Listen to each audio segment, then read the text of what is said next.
বাংলাদেশের জনগণের মৌলিক স্বাধীনতা ক্ষুণ্ণ করেছে অন্তর্বর্তীকালীন সরকার, বলেছে আন্তর্জাতিক মানবাধিকার সংস্থা হিউম্যান রাইটস ওয়াচ।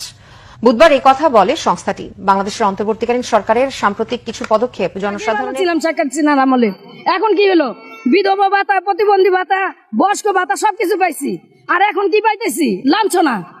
আরো টাকাটা ধরে রাস্তাঘাটে গেলে টাকা ছিনতাই করে, টাকা নিয়ে যায়, মা বোনদের হরণ করতেছে।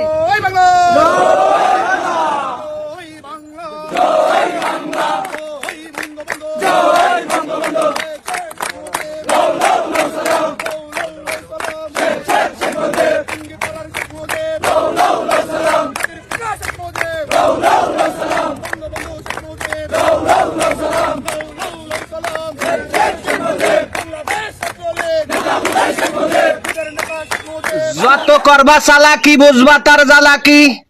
সুদখোর মহাজন ঢাকঢোল পিটাইয়া লন্ডন গেছে হারমোনি পুরস্কার আনতি আমগে উন্নয়নের গান শোনাবে বলে। হারমোনির পরিবর্তে লন্ডনবাসী তারে জুতোর মালা ডাস্টবিন উপহার দিছে। এখন হারমোনিয়াম না হলে আমরা উন্নয়নের গান শুনবানি কেমবালা।